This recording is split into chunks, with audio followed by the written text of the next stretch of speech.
ሃይ ውድ ተማሪዎች እንዴት ቆያችሁ?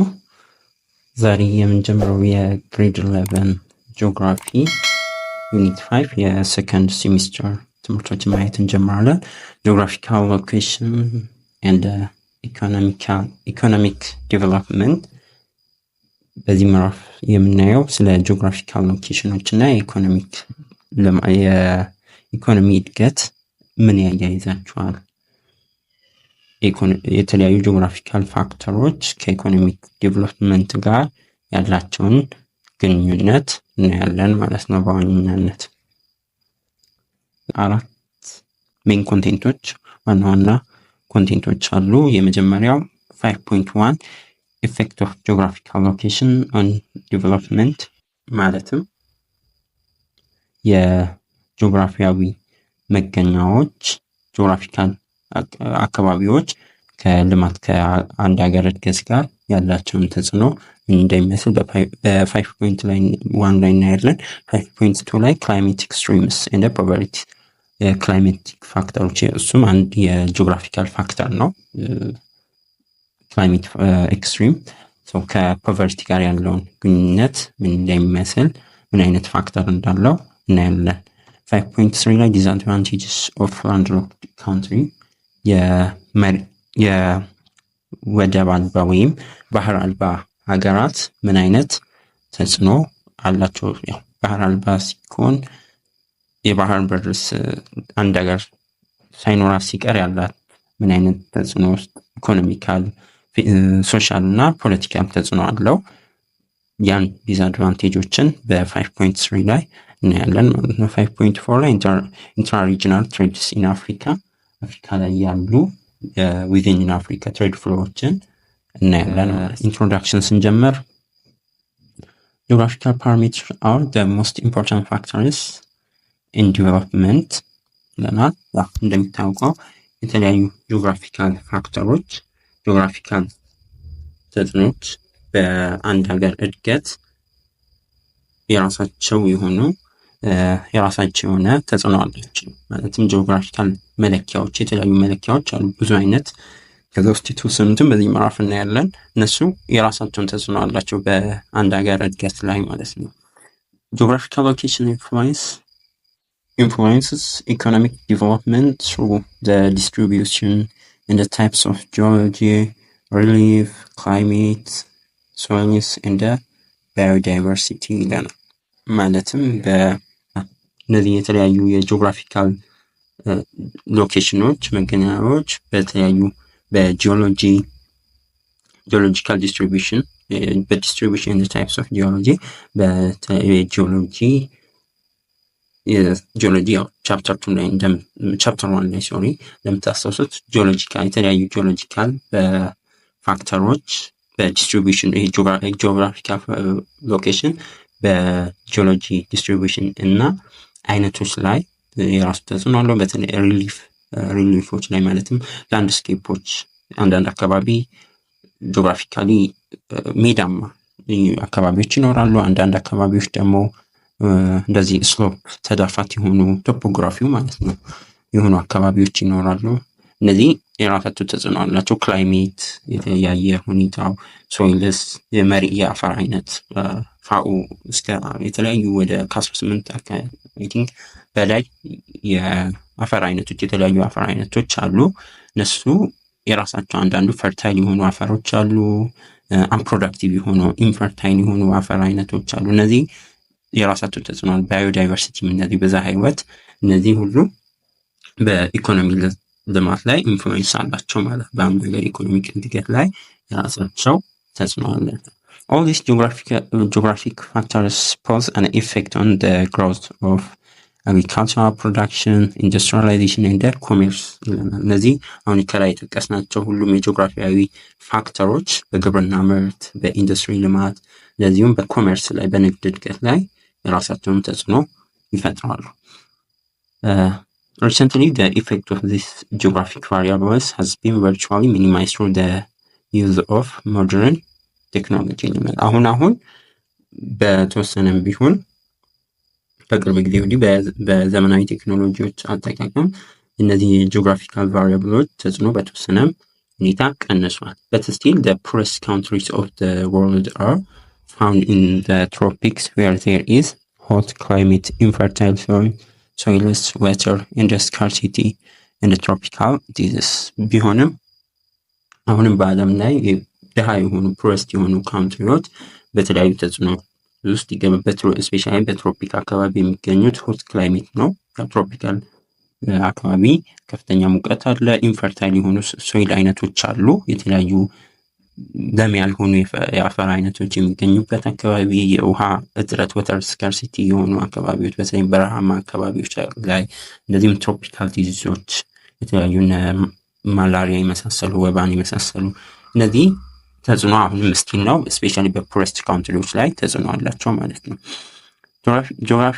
geographical location that appears upsetting development policy choices in society አንዳንድ ሶሳይቲ ላይ በፖሊሲዎች ላይ የተለያዩ የጂኦግራፊክ አቀማመጦች የዴቨሎፕመንታል ፖሊሲዎች ላይ የራሳቸው አሉታዊ ተጽዕኖ ሊያሳድሩ ይችላሉ። yet in response development looks for lessening geographical barriers through technological advance ቢሆንም በምላሹ በተለያዩ የዲቨሎፕመንታል ቴክኖሎጂዎች ጂኦግራፊካል ባሪየሮች ምንላቸው አሉ። የተለያዩ ከላይ አሁን ያየናቸው ኢንፈርታይል ሶይል፣ ወተር ስካርሲቲ የመሳሰሉ ትሮፒካል ዲዚዝ እነዚህ ጂኦግራፊካል ባሪየሮችን መቀነስ ያስፈልጋል።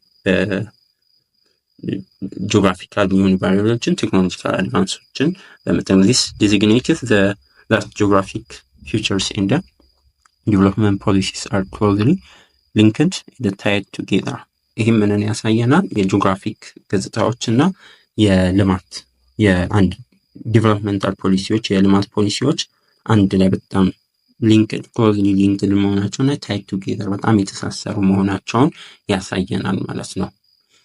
It also this unit that addresses the linkage between geography and development. It also explains the bond between climate change and poverty ቅድም እንዳልነው በክላይሜት እና በፖቨርቲ መካከል ያለውን ቦንድ ትስስራቸው ምን እንደሚመስል እናያለን በዚህ ምዕራፍ። ቻሌንጅስ ኦፍ ላንድ ሎክድ ፖፑሌሽኖች ምን አይነት ቻሌንጅ ይገጥማቸዋል፣ ለዚህም ኢንትራ ሪጂናል ትሬድ ፓተርን ኢን አፍሪካ የሚለውን በዚህ ምዕራፍ እናያለን ማለት ነው።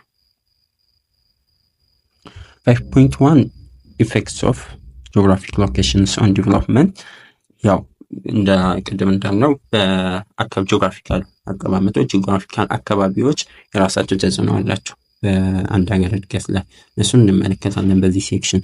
This topic mainly focus on the study of influence of geographic locations on the development of particular regions and the countries. It mainly insists on the explanation of effect of geographic location on agriculture, industrial, commercial and service development ቅድም እንዳልነው ይሄ በዚህ ሴክሽን በዋነኛነት ጂኦግራፊካል አቀማመጦች አንዳንድ ክልሎችና አገራት ላይ ያላቸውን በእድገታቸው ላይ ያላቸውን ተጽዕኖ እናያለን። በዋነኛነትም የጂኦግራፊካል ሎኬሽን በአግሪካልቸር፣ በግብርና፣ በኢንዱስትሪ፣ በኮሜርሻል በሆኑ በንግድ እንቅስቃሴዎች ላይ እንደዚሁም በአገልግሎት ዘርፍ ላይ በአገልግሎት እድገቶች ላይ ያላቸውን ተጽዕኖ በዚህ ሴክሽን እናያለን ማለት ነው። ኢኮኖሚክ ግሮዝ ኤንድ ዲቨሎፕመንት የአንድ ሀገር ኢኮኖሚክ እድገትና የኢኮኖሚክ ግሮዝ እና ኢኮኖሚክ ዲቨሎፕመንቷ እንደሚመስል እናያለን። ኢኮኖሚክ ግሮዝ ኤንድ ዲቨሎፕመንት are defined by different scholars in different way። እንግዲህ ኢኮኖሚክ ዲቨሎፕመንት ወይም ኢኮኖሚክ ግሮዝ የምንላቸው እነዚህ ሁለት ኮንሰፕቶች በተለያዩ ምሁራን በተለያየ መንገድ ሊገለጹ ይችላሉ። ኢኮኖሚክ ግሮዝ is an increase in goods and service or growth of gross domestic products GDP in nation over a specific period። ኢኮኖሚክ ግሮዝ የምንለው ከኢኮኖሚክ ዲቨሎፕመንት የሚለየው ኢኮኖሚክ ግሮዝ አጠቃላይ የእድገት የጂዲፒ የምንለው የሸቀጦችና የተለያዩ አገልግሎቶች ጉድና ሰርቪሶች መጨመር ወይም በአጠቃላይ የሀገሪቱ ውስጥ የአጠቃላይ ምርት መጠን የዶሜስቲክ ፕሮዳክቷ የሀገሪቱ ጥቅል የምርት መጠን ጂዲፒ የምንለው በአንድ ስፔሲፊክ በተወሰነ ጊዜ ውስጥ ምን ያህል ጨምሯል የሚለውን ኢኮኖሚክ ግሮዝ ያይልናል። ብዙ ጊዜ ኢኮኖሚክ ግሮዝ ከጂዲፒ ጋር ወይም በዚህ በማክሮ ኢኮኖሚክስ ውስጥ ጂዲፒ አንድ ሀገር በአንድ ዓመት ውስጥ ያላት ጥቅል የምርት መጠኗ በጂዲፒም ሊገለጽ ይችላል ኦር በጂኤንፒም የምንለው ግሮስ ናሽናል ፕሮዳክት የሚባል አለ። እነዚህ በማክሮ ኢኮኖሚክስ ውስጥ የሚጠኑ ናቸው።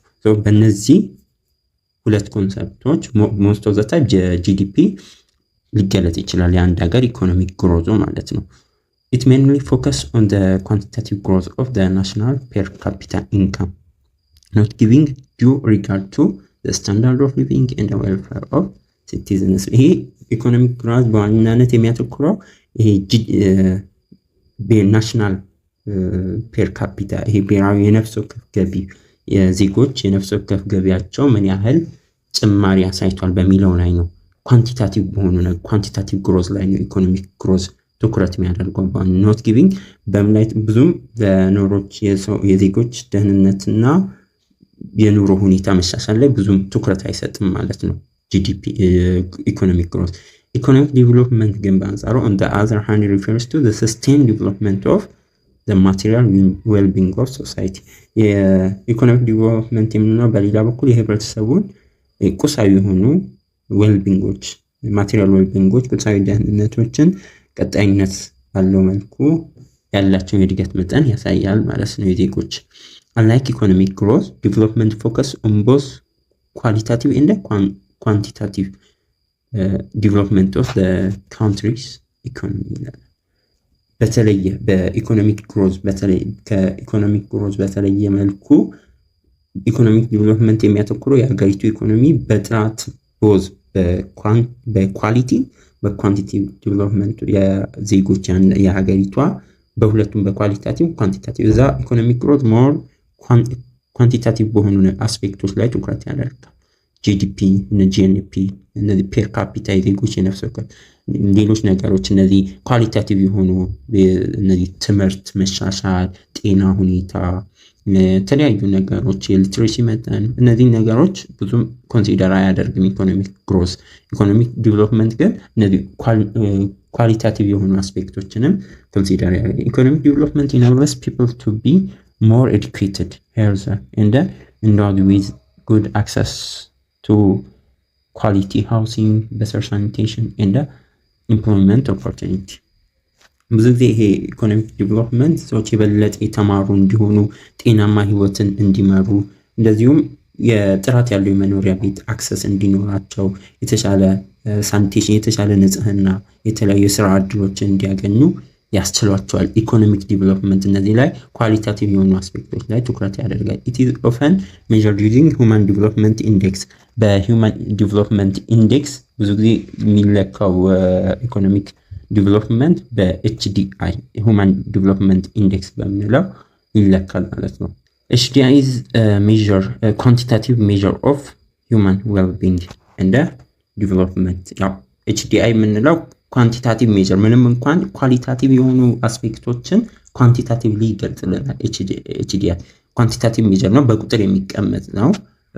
የሰው ልጆችን ዌልቢንግ ደህንነት እድገታቸውን የእድገት መጠናቸውን የሚለካ ነው ማለት ነው። HDI ሁማን ዲቨሎፕመንት ኢንዴክስ የምንለው it is computed using 3 dimensions በሶስት መንገድ ነው። ሶስት ነገሮችን ኮምፒውት በእነዚህ ነው ካልኩሌት የሚደረገው። አንደኛ ሎንጊቪቲ ማለትም ሎንግ ኤንድ ሄልዚ ላይፍ ረጅም እድሜና ላይፍ ኤክስፔክታንሲው ከፍተኛ የሆነና እንደዚሁም ጤናማ ህይወትን ኮንሲደር ያደርጋል በሎንጊቪቲ።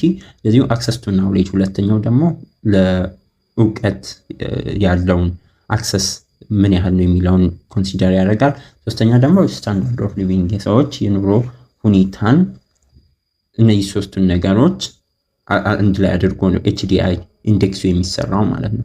ሎንጊቪቲ ስንል is measured from life expectancy at birth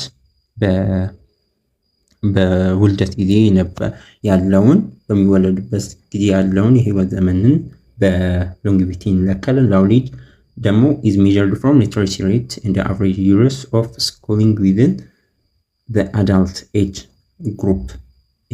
ናውሌጅ ደግሞ የሚለክ በአዋቂዎች የእድሜ ክልል ውስጥ ካሉ ማንበብና መጻፍ ደረጃዎች እና አማካይ ትምህርት ዓመታት ምን እንደሚመስሉ በናውሌጅ ኢንዴክስ ውስጥ በካልኩሌት ይደረጋል።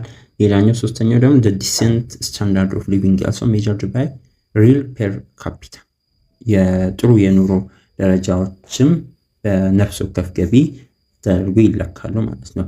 ሌላው to obtain the final HDI result, each of the measurement result of computed variables is first converted into ወደ ምን ይቀየራል? ወደ ዜሮ በ0 እስከ 1 ስኬል ድረስ አጠቃላይ HDI ውጤት ለማግኘት እያንዳንዱ መለኪያዎች በ0 እስከ 1 ከላይ ያየናቸው እነዚህ ሶስቱም በ0 እስከ 1 ድረስ ባለው ይቀመጣሉ። ያ ቶታል ሰም አድ ተደርጎ the scale value are then added to form the HDI add አድርገን HDI the calculated HDI value thus lies between 0 and 1 ስለዚህ ከነዚህ human development indexu ከላይ ያሉትን ፋክተሮችን ካልኩሌት አድርጎ በ0 እስከ 1 ባለው ሬንጅ ውስጥ ይቀመጣል ማለት ነው። ምንጊዜም HDI ከ0 እስከ 1 ባለው 0 ነጥብ ምናምን ነው። ሞር ወደ 1 በተጠጋ ቁጥር ሞር ስታንዳርድ ኦፍ ሊቪንጉ HDI ሁማን ዲቨሎፕመንት ኢንዴክሱ የዛች ሀገር ከፍተኛ ነው ይባላል። ሞር ወደ 0 ደግሞ ሲጠጋ ዝቅተኛ የኑሮ ደረጃ ነው ተብሎ ኮንሲደር ይደረጋል ማለት ነው። Countries scoring higher HDI values are hence considered to be better in human well-being and development. ስለዚህ በብዙ ጊዜ ከፍ ያለ የHDI መጠን ያስመዘገቡ ሀገራት የሰዎች ደህንነትና እድገት የተሻሉ ናቸው ተብሎ ይታሰባል ማለት ነው። ምንጊዜም ከ0 እስከ 1 ነው ቅድም እንዳልኳችሁ። in the 2019 United Nations Development Program UNDP የሚባለው ማለት ነው ranking of 189 world countries Norway, Ireland and Switzerland all in Europe stand at top with 0.957 እነዚህ እንግዲህ በ2019 በተባበሩት መንግስታት የልማት ፕሮግራም UNDP የሚባል አለ የልማት ፕሮግራም ነው በዩናይትድ ኔሽን በ89 የዓለም ሀገራት ላይ ጥናት HDI-ያቸውን ሰርቶ ኖርዌይ፣ አይርላንድ እና ስዊዘርላንድ ሁሉም የአውሮፓ ሀገራት ማለት ነው ከፍተኛውን ነጥብ 0.957 ኦልሞስት ወደ 1 የተጠጉ ማለት ነው ከፍተኛ ነጥብ አስመዝግቧል ኖርዌይ፣ አይርላንድ እና ስዊዘርላንድ። ስለዚህ HDI-ያቸው ከፍተኛ ነው። የሁማን ኢንዴክሱ ሁማን ዌልቢንግ እና ዲቨሎፕመንቱ ሞር የተሻለ ነው ተብሎ ይታሰባል ማለት ነው። እነዚህ ሀገራት ላይ ምንጊዜም ከ0 እስከ 1 ነው ሬንጁ የሚሆነው ከዛ አይበልጥም፣ ከ1 አይበልጥም፣ ከ0 አያንስም። ኔጌቲቭ የሚባል HDI አይኖርም፣ 1 ፖይንት ምናምን የሚባል HDI አይኖርም። ምንጊዜም ከ0 እና ከ1 መሃል ነው HDI ሲሰራ። ኒጀር፣ ሴንትራል አፍሪካ ሪፐብሊክ እንደ ቻድ ኦል ኢን አፍሪካ ሲሆን አስ the bottom እነዚህ የአፍሪካ ሀገራት ናቸው፣ ዝቅተኛ ደረጃ ያስመዘገቡ ናቸው። HDI ኢትዮጵያም with score 0.485 HDI value 173ኛ ሆናለች። ከ189 ሀገራት ዩናይትድ ኔሽን ከሰራው የHDI ኢንዴክስ ኢትዮጵያ 173ኛ ደረጃ አግኝታለች ማለት ነው። 5.12 ጂኦግራፊካል ዲተርሚኒዝም and ፖሲቢሊዝም እዚህ ጋር የምናየው ያው መጽሐፋችሁ ትንሽ ሰፋ አድርጎ ነው ያቀረበው እና አጠራርገን ቪዲዮም እንዳይረዝም አጠራርጌ አስረዳችኋለሁ። ሁለት ኮንትራስቲንግ አይዲያዎች አሉ በጂኦግራፊካል ሎኬሽን ከሶሺዮ ኢኮኖሚክ እድገት ጋር። ያው እንደሚታወቀው የአንድ አካባቢ ሁኔታ ለዛ አካባቢ እድገት ሶሺዮ ኢኮኖሚክ ማህበራዊ ኢኮኖሚ እድገት የራሱ ትልቅ አስተዋጽኦ አለው። ከዚህ አስተሳሰብ ጋር ሁለት ኮንትራስቲንግ አይዲያዎች አሉ ስኩል ኦፍ ቶቶች ጂኦግራፊካል ዲተርሚኒዝም and ፖሲቢሊዝም የሚባሉ ሁለት ዋልታ ረገጥ ነው የሚባለው ሁለት አይነት አስተሳሰቦች ተቃራኒ አስተሳሰቦች አሉ። የመጀመሪያው ጂኦግራፊካል ዲተርሚኒዝም ነው። ቀጥሎ ደግሞ ፖሲቢሊዝም። ጂኦግራፊካል ዲተርሚኒዝሞች ምንድን ነው የሚሉት አንድ አካባቢ ሶሺዮ ኢኮኖሚክ ዲቨሎፕመንት የሚወሰነው በጂኦግራፊካል ሎኬሽን ብቻ ነው የሚለውን አስተሳሰብ ላይ ሞር ኢንፋሳይዝ ያደርጋሉ። ፖሲቢሊዝም ግን እነዚህ ሰፋ በማድረግ በዚህ ብቻ አይወሰንም፣ በጂኦግራፊካል ሎኬሽን ብቻ አይወሰንም፣ ሌሎች በተለይም ሂውማን ክሬቲቪቲ እነዚህ ትልቅ አስተዋጽኦ አላቸው በተጨማሪነት ብለው ያስባል። ጂኦግራፊ እንደ ሶሺዮ ኢኮኖሚክ ዲቨሎፕመንት has strong linkage አሁን ደግሞ there are two contrasting school of thought on how geographic location and socio economic development are linked together። እነዚህ ሁለት ስኩል ኦፍ ቶቶች ተቃራኒ አስተሳሰብ ያላቸው ናቸው። በጂኦግራፊካል ሎኬሽን አንጻር ከማየት አንጻር ጂኦግራፊካል ዲተርሚኒዝም እንደ ፖሲቢሊዝም ፍልስፍና ናቸው በሶሺዮ ኢኮኖሚክ ዲቨሎፕመንት ላይ ያሉ ማለት ነው። we are going to discuss እነዚህን ቀጥለን ጂኦግራፊካል ዲተርሚኒዝም assumed that the stage of socio-economic development countries is exclusively determined by geographic environment, location, climate and geomorphology. እንግዲህ ጂኦግራፊካል ዲተርሚኒዝም ምንድነው የሚለው የአንድ አካባቢ ማህበራዊ፣ ኢኮኖሚያዊ ወይ አንድ ሀገር እድገት ደረጃ የሚወሰነው በጂኦግራፊያዊ ፋክተሮች ነው። ጂኦግራፊክ ኢንቫይሮንመንት ነው በሎኬሽኑ ያ ሀገር የሚገኝበት ሎኬሽን፣ ክላይሜቱ እና ጂኦሞርፎሎጂ አጠቃላይ እነዚህ ሁኔታዎች ናቸው የሚወስኑት ያን አካባቢ ሶሺዮ ኢኮኖሚክ እድገቱን የሚወስኑ እነዚህ ፋክተሮች ናቸው ብሎ ነው የሚያስቡት ዲተርሚኒዝም አስተሳሰብ አቀንቃኞች ማለት ነው። so according to deterministic theorists, countries of temperate regions are more developed compared to those in tropical area because of their geographical location in distinct cold human environment, hot environment respectively. This type of እንግዲህ አሁን እንዳለው በጂኦግራፊካል ዲተርሚኒዝም አስተሳሰብ አንዳንድ አየር ጸባዮች ቀዝቃዛ በተወሰነ ቴምፕሬት የሆኑ አየር ጸባዮች ያላቸው ሀገሮች ሙቀታማ ከሆኑ አካባቢዎች ውስጥ ካሉ አካባቢዎች በጂኦግራፊያዊ አቀማመጥ ምክንያት በእነዚህ አካባቢ የሚገኙት ሞር የተሻለ እድገት መጠን ያሳያሉ ብሎ ያስባሉ። This type of thinking began during the 15th century AD, persisted until the 1958 ከ15ኛው ክፍለ ዘመን ጀምሮ በዋናነት እስከ 15ኛው ክፍለ ዘመን እስከ 19ኛው ሞር ጸንቶ የቆየ አስተሳሰብ ነው። The first adherent of this philosophy were Greek and Roman scholars like Aristotle, Hippocrates and Strabo. እነዚህ ናቸው እንግዲህ ዋነኞቹ ቀደምት የሚባሉ የዚህ ፍልስፍና ተከታዮች እነ አሪስቶትል፣ ሂፖክራተስ፣ እነ ስትራቦ ያሉ የግሪክ እና የሮማን ስኮላሮች ናቸው። ለዚህ አስተሳሰብ ቀደምት የሚባሉ ዘዴ አድቮኬቶች ደግሞ ከዛ በኋላ አድቮኬሲ ከፍተኛ ይህን አስተሳሰብ ተሟጋች የሚባሉ እነ ካርል ሪተር፣ እነ ኤለን ቸርችል የመሳሰሉ ኤልስወርዝ፣ ሃንቲንግተን የመሳሰሉ እነዚህ ሞር አድቮኬት አድርገዋል ይህን ፊሎሶፊን ይህም አስተሳሰብ ማለት ነው የዲተርሚኒዝም አስተሳሰብ። Later on many geographers were interpreting socio-economic development through the deterministic approach. ብዙ ጂኦግራፈሮች ከዛ በኋላ በዚህ አፕሮች በዚህ ጽንሰ ሀሳብ መሰረት socio-economic developmenትን ትርጓሜ ሰጥተውታል። ነገር ግን nevertheless the geographic deterministic school of thought falls under repeated criticism from part of the environmental possibilism followers. ይሁን እንጂ የጂኦግራፊክ ዲተርሚኒዝም አስተሳሰብ ስኩል ኦፍ ቶትን የሚከተሉ በኢንቫይሮንመንታል ፖሲቢሊዝም ተከታዮች ከፍተኛ ትችት ይቀርብባቸው ነበር ማለት ነው። በዚህ በአስተሳሰባቸው እንደ the school of possibilism argue ምንድነው የሚሉት that geographic environment is not the only determinant factor of the lifestyle of people in the socio-economic development. ስለዚህ የፖሲቢሊዝም አቀንቃኞች ምንድነው የሚሉት የሰዎች አኗኗር እና የኢኮኖሚክ ሁኔታቸው ማህበራዊ ኢኮኖሚ እድገት የሚወሰነው በጂኦግራፊያዊ ብቻ አይደለም፣ ጂኦግራፊያዊ አካባቢ ብቻ ሳይሆን በሌሎች ፋክተሮችም አሉ ብሎ ያስባሉ እነዚህ የፖሲቢሊዝም አቀንቃኞች። According to this scholar, development is determined by interaction of geographic location and human factor. በጂኦግራፊክ ፋክተር ብቻም ሳይሆን እነዚህ ካውንት የሚወሰኑት በሰዎችም የሰዎች መስተጋብሮች ለነዚህ እንደ ፋክተር እንደ ምክንያት ይሆናል ለሶሺዮ ኢኮኖሚክ ዲቨሎፕመንት ፋክተር ይሆናል ብሎ ያስባሉ ማለት ነው።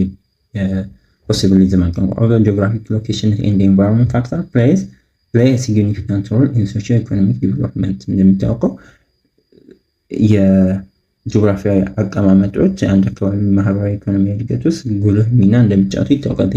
can be modified into usable operating by creative mind of human being። በተጨማሪነት ግን እንደ ፖሲቢሊዝም አስተሳሰብ ይሄ እንዳለ ሆኖ በሰው ልጆች ፈጠራና አእምሮ እድገቶች እነዚህ ጂኦግራፊክ ሎኬሽኖች ሊሻሻሉ ይችላሉ። ሜቢ መጥፎ አካባቢ ከሆነ ስለዚህ ጥሩ ምሳሌ የሚሆኑት ሩቅ ምስራቅ ሀገራት ናቸው እንደ ኮሪያ፣ ጃፓን። ያ ከጂኦግራፊክ ሎኬሽን አንጻር ከባድ ሁኔታ ለብዙ ከክላይሜት ለብዙ አስቸጋሪ ነገሮች ላይ ሆነው ግን ብዙ እድገት ያመጡ ሀገራት ናቸው። ሁማን ክሬቲቪቲ ካለ ሁማን ማይንድ ክሬቲቪቲ ካለ ይሄ ነገሮች ሞዲፋይ ሊደረጉ ይችላሉ ይላሉ የፖዚቲቪዝም አቀንቃኝ። they conclude that nature is never more than an advisor and that there is no necessity but every possibilities። ያ ሁሉም ነገር ይቻላል ከሚለው አንፃር ነው። ይሄ ከተፈጥሮ የሰው ልጅ ተፈጥሮን ሞዲፋይ ለማድረግ በቂ እንትናል የተፈጥሯዊ ቤረሮች ከሰው ልጅ ክሬቲቪቲ በላይ ሆኖ አይደለም ሊሻሻሉ ይችላሉ ብሎ ያስባሉ ማለት ነው። the leading proponents of this school እነ ሉሰን ፓውል እነ ፓውል ቪዳል የመሳሰሉ ይህን አስተሳሰብ የሚያቀነቅኑ ነበሩ። የዚህ አስተሳሰብ መሪዎች ነበሩ ማለት ነው። የፖሲቢሊዝም notion is now widely accepted by geographers because the belief appreciation the ability of human to change their environment using the latest technology። ይሄ አሁን ይሄ አስተሳሰብ አሁን ጊዜ በተለያዩ በጂኦግራፊስቶች ዘንድ ተቀባይነትን አግኝቷል። ምክንያቱም ይሄ አስተሳሰብ የሰው ልጅ አዳዲስ ቴክኖሎጂዎችን በመጠቀም የመለወጥ ችሎታን የሚያበረታታ ስለሆነ ማለት ነው። ብዙ ቴክኖሎጂዎች አሉ አሁን ብዙ ነገሮችን ያቀለሉ የሰው ልጆችን አኗኗር ያቀለሉ። በዚህ ምክንያት ይሄ አሁን የፖሲቢሊዝም አስተሳሰብ በብዙ ጂኦግራፈሮች ተቀባይነት አግኝቷል። nonetheless it does not mean that geographic location never plays a significant role in socio-economic development of society and countries። ይሁን እንጂ አሁንም ይሄ የጂኦግራፊያዊ አቀማመጦች በማህበረሰባዊ እና በሀገሮች ኢኮኖሚ እድገት ማህበራዊ ኢኮኖሚ እድገት ውስጥ ጉልህ ሚና አይጫወቱም ማለታችን አይደለም። የራሳቸው ተጽዕኖ አላቸው ጂኦግራፊካል ሎኬሽኖች፣ ግን ሞዲፋይ መደረግም ይችላሉ የሚለውን ታሳቢ መደረግ አለበት። ጂኦግራፊካል ሎኬሽንስ where a country finds has substantial impact on socio-economic development of countries። እነዚህ የጂኦግራፊያዊ አቀማመጥ ሀገራት የሚገኙበት ቦታ ማለት ነው በሀገሮች በማህበራዊ ኢኮኖሚ እድገት ላይ ትልቅ ተጽዕኖ አላቸው። it is an integral part of economic geography, regional science, spatial economics። the location of economic የነዚህ ጥምር ውጤት ነው ማለት ነው። ኢኮኖሚክ ጂኦግራፊ፣ የሪጂናል ሳይንስ፣ የስፔሻል ኢኮኖሚ። the location of economic development projects can be fixed through consideration of the context of countries, regions and global environment። በነዚህ በጂኦግራፊያዊ አቀማመጦች የሚገኙ የተለያዩ የሰፋ ያለ ግምት ውስጥ ልናስገባቸው የምንችላቸው ጂኦግራፊያዊ አቀማመጦች የህዝብ ስርጭቶች እነዚህን ከመቆጣጠር አንጻር the influence of scope firms ለምሳሌ ፈርሞችን ብንወስድ ፕሮጀክት አሁን ለምሳሌ ዝም ብሎ አይደለም ጂኦግራፊክ ሎኬሽን ስትሮንግሊ ኢንፍሉዌንስ አላቸው ስንል ፈርሞችን ብንወስድ ፋብሪካዎችን በሆነ አካባቢ ፕላንት ሲደረጉ through controlling distribution of population purchasing power በዋናነት እነዚህን ታሳቢ ኢኮኖሚክ ፓተርን፣ ትራንስፖርት ኮስት፣ ትሬዲንግ ኔትወርኮች ኮንሲደር ይደረጋሉ። ምክንያቱም አንድ ፋብሪካ አንድ ፈርም ሊቋቋም የሚችለው ጂኦግራፊ የሆነ ቦታ ሲኖር ነው። ያ ቦታ ለፋብሪካው ምቹ መሆን አለበት። በተጨማሪ የተለያዩ ከፖፑሌሽን ጋር ሰዎች እዛ አካባቢ ፐርቼሲንግ ፓወር ሰው ፋብሪካ የሚቋቋመው የሆነ ምርት አመርቶ ትርፋማ ለመሆን ነው። ስለዚህ ገዢ ያስፈልጋል። እዛ ጋር ያን ፋብሪካ በቆመበት ሰራተኛ ያስፈልጋል። ስለዚህ ፖፑሌሽን ይፈልጋል። ኢኮኖሚክ ፓተርኖች ይኖራሉ ከትራንስፖርት ኮስት ጋር የትሬኒንግ ኔትወርኩ እነዚህ ፋክተሮች ናቸው ለሶሺዮ ኢኮኖሚክ ግሮት። the cost of moving goods and service across spatial scales can influence the access of firms to market። ስለዚህ ሸቀጦች አገልግሎት በየቦታው የሚዘዋወሩ የተለያዩ የድርጅቶችና ገበያዎች ላይ ገበያ ተደራሽነት ጋር የራሳቸው ተጽዕኖ ያሳድራሉ ማለት ነው። The cost and the network of transportation facilities affect relative relevance of firms and the scale of decision concerning innovations and capital investment. እነዚህ የትራንስፖርት ወጪዎች፣ ኔትወርኮች፣ የገበያ ኔትወርኮች እነዚህ ፈርሞች በአንጻራዊ የካፒታል ኢንቨስትመንቶችን የተለያዩ ውሳኔዎች ላይ እነዚህ ካፒታል ኢንቨስትመንቶች ላይ የራሳቸው ተጽዕኖ ዋጋቸው ኮስቱ የዛ እቃ በእነዚህ ነገሮች ተጽዕኖ ስር ይሆናል ማለት ነው። ከማርኬቱ በራቀ ቁጥር ያዋጋው ሞር ኔክስት እናያቸዋለን እያንዳንዱን ለማርኬቱ ለኮስቱ እነዚህ ነገሮች ተጽዕኖ ያሳድራሉ በኋላም ለፕራይሱ እቃው ለሚሸጥበት ዋጋ ማለት ነው።